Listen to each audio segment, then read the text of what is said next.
Devil may cry, call me Dante. Watching my enemies fading away. Trading the light all the way from the day. Catch me at night, fucking digging a grave. I'm a modern Johnny Cash. Button up, that's all black. San Diego. So I constantly see people, posting and wearing shirts saying tax the rich. The rich pay over 90% of the taxes. Who do you think pays all the taxes? Your friends? Because if your friends are communists or democratic socialists, y'all don't pay taxes. Who do you think pays for the EBT card in the pocket? Santa Claus? No, it's the billionaires who create the jobs and all that. But that's how young people always are. Their system is always, the system they live under is always wrong. And the grass is always greener on the other side, except not on this side, on that side. Because on the communism side, there is no grass. Because you need water to make the grass grow. And water costs money. And money belongs to the state. And the state isn't going to pay for your grass. Get to work and shut up. That's how communism works. Starvation, death, central government ran by a dictator, essentially. But I'm not going to bore you with that. We're going to watch a very funny video from Don't Walk, Run Productions. Alexandria Ocasio-Cortez. Alexandria occasionally Cortez, because she code switches. Sometimes she has a Martin Luther King, like black Southern dialect, or she'll do like a Brooklyn dialect. She says she grew up in Brooklyn, but she didn't. She grew up like upstate New York, like rich girl. I grew up in a nice neighborhood too. I ended up thugging later on in life. See, but people who code switch like that, if you vote for them, you're a retard. The Democratic Socialist Congresswoman from New York's 14th District. Recently, AOC has been traveling to other states to campaign. To be stupid. Because that's what she is. She's dumb. She's a dumb person. She should have stayed a bartender. For her fellow communists. I mean, Democrats. It's so special to be here. This is my first time ever in Memphis. So much of when I started. Memphis is one of the, it has like the highest murder rate in America right now, I'm pretty sure. Usually it's between that and Chicago and whatnot.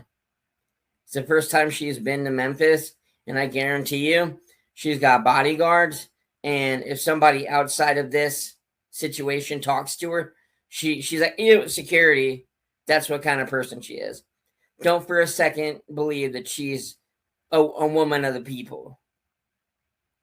To think about. She's a woman of the paycheck, all right? My role and all of our role in the world as a young person.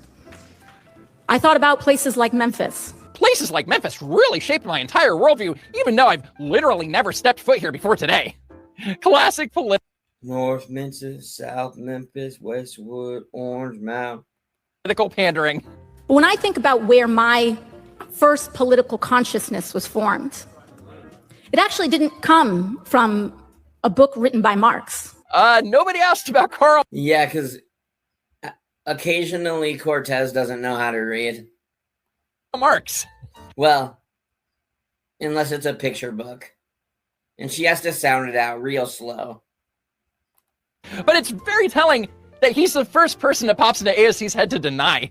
It came from watching what happened in Memphis, in Montgomery, and Selma, and Atlanta.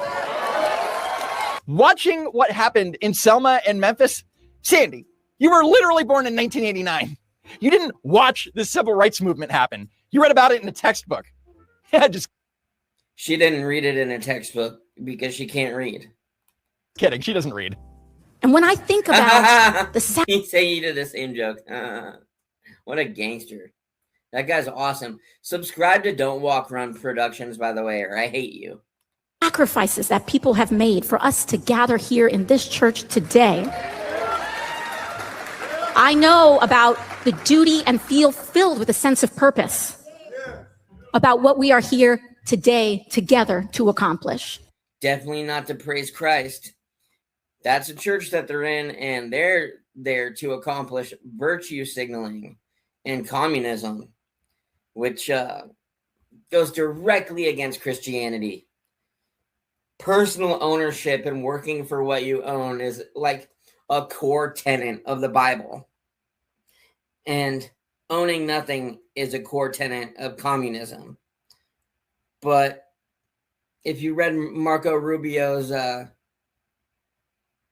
document, Marxist churches exist for a very clear reason, and that's to help convert America to Marxism. But it's never going to work. You know why? Because I'm strapped to the teeth and I never miss.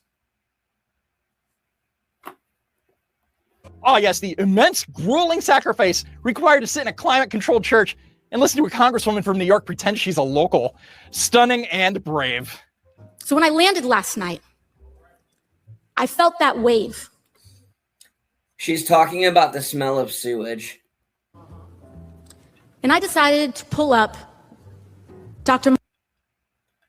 I decided to pull up on one of my ops and blast on him, is what she would say if she was a Memphis native. Oh, I'm sorry. Was that racist? I'm being too stupid. This is supposed to be a serious channel. Martin Luther King's last speech. Nothing says deep, lifelong inspiration like doing a quick Google search on your phone and baggage claim the night before. Did you know that Dr. Martin Luther King was a plagiarist? He got caught plagiarizing speeches on like multiple occasions. And he denies the divinity of Christ.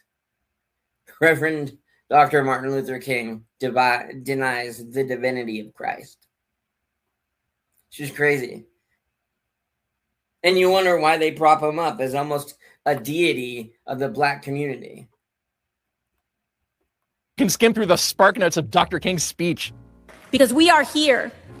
Did you know that Dr. King had a habit of beating up prostitutes?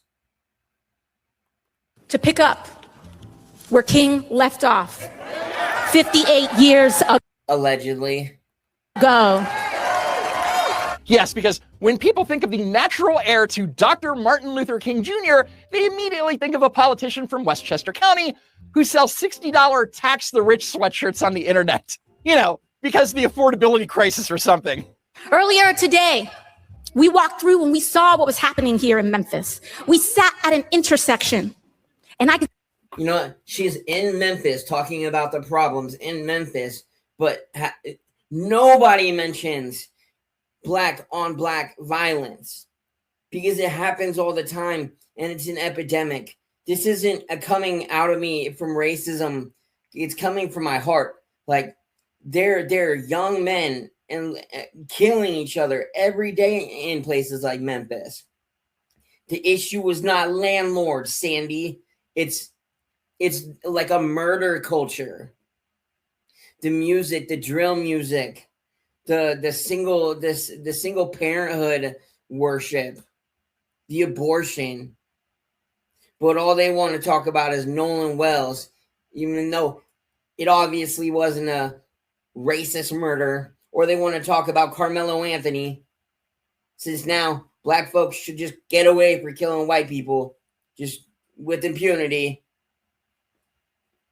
Because all I know is that when I'm doing self-defense, I don't stab somebody in the throat. Somebody pushes me, I might sock them in the face. That might even be too much escalation when I think about it. But I'm older than now. Like when I was younger, I might have beat someone up or something like that, you know. But self-defense is not stabbing somebody in the chest for pushing you. Dude, get out of the tent. I'm sorry, it's not the point of the video. We're talking about how stupid Democratic Socialists of America are. I'm getting sidetracked.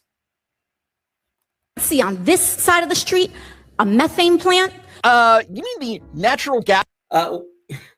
No, Sandy, that's a meth lab. That not methane plant, meth lab. And there aren't any plants anywhere except weeds growing up out of the sidewalk.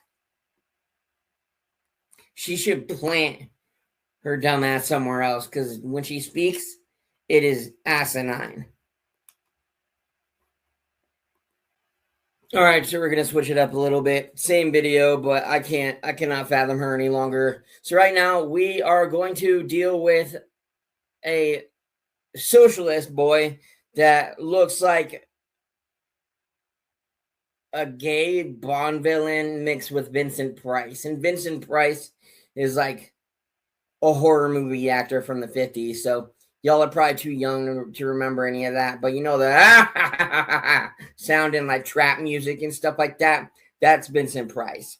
So this guy is incredibly gay, incredibly stupid, and it's just so precious to watch. Just these people, you know, just let them speak and they'll demolish their case for you. Democratic socialist is Gustavo Gordillo. That is not his name. Gustavo Gordillo. No, it might be his name, but he's like, my name is Gustavo. I take it in the butthole. His real name is probably just Jim or James or something. I don't know. Either way is a disappointment to his dad. If his dad's around. Probably not.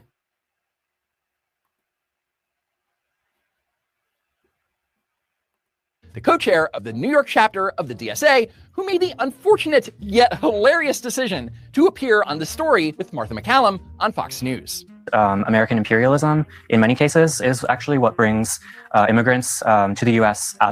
coming out of Latin America. Buzzwords, American imperialism. And so they come here because they don't like the imposition of American imperialism in the country that they're in? Yes, in many countries. So they come here. In many countries. See? American imperialism is America having a level of control and meddling in other countries' business. So they hate that so much that they decide to come to America. And these people are passionate about what they believe in, but they don't even know what they believe in. They're just mad at their dads. I swear to God, like 2/3 of these people in 10 years, they're just gonna realize that they were just mad at their parents over something. And Martha MacCallum is right. It actually makes zero sense. But according to Gustavo, nothing about what these people believe makes sense. Immigrants hate the crushing boot of American imperialism so much that they're going to hike 2,000 miles, cross a river, and desperately try to live directly underneath it. That's just how bad America is. Like, you see how many people are trying to get in here? It's because it's just so horrible, and we need to change everything about it.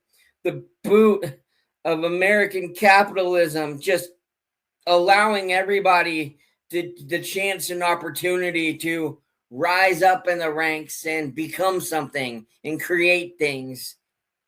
It's the geopolitical equivalent of fleeing Hey, you know the high taxes that we pay? Those are like the number one thing that the socialists of our government want the most. So when like 50% of your paycheck is gone the second you get it, you can thank the socialists in our government for that, because it pays for all the social programs like giving sex changes to people who think that they're girls, or autogynephilia, or EBT cards and all that. And I've had an EBT card before. I've been poor before. I've had to take care of 2 girls and just a whole family on just one salary before. So yeah, I've had EBT before too. So I'm not judging. I just don't agree with the kinds of people who take advantage of it and take it for granted as if it's just what they're owed. Because there are people in America who work their ass off every single day. So certain people can just be entitled. Burning building by running straight into a blast furnace. And one of the most basic things is Article 1 in our Constitution. Are you in favor of abolishing Article 1 of the Constitution? No. We support a democratic route to transformative change in the United Oh, okay, I get it. States. We think that we need to put the working class before the billionaire class. So you don't want to abolish the billionaire class. We need to put the working class before the billionaire class. Okay. The billionaire class is what funds every single thing that happens in America. all of these jobs that people are working exist because of the quote unquote billionaire class. People have taught you to hate the rich when it makes zero sense, because if it wasn't for the rich, you wouldn't be able to get all the free stuff that you have every single day. If it wasn't for the rich, we wouldn't be able to subsidize the lives of a bunch of illegal immigrants, since you seem to love having them there so much. You want to tax the rich? Yeah, they're already being taxed, but you're trying to push them out completely. When that happens, you're completely screwed. It's so funny. I love it. This has happened over and over and over again in history, where people have been manipulated to assist in their own downfall, and they do it over and over and over again. We want the relationship between the billionaires and the working class to be more fair. Okay. Well, the working class needs to start paying millions in taxes instead of what they can afford, which is what they pay already. Because that EBT card, all that free stuff, that doesn't exist without the billionaires. Just saying. Senate, the United States Senate, because that's what Article 1 is. The United States Senate is an undemocratic institution. He was all ready to go with that canned working class versus billionaire soundbite.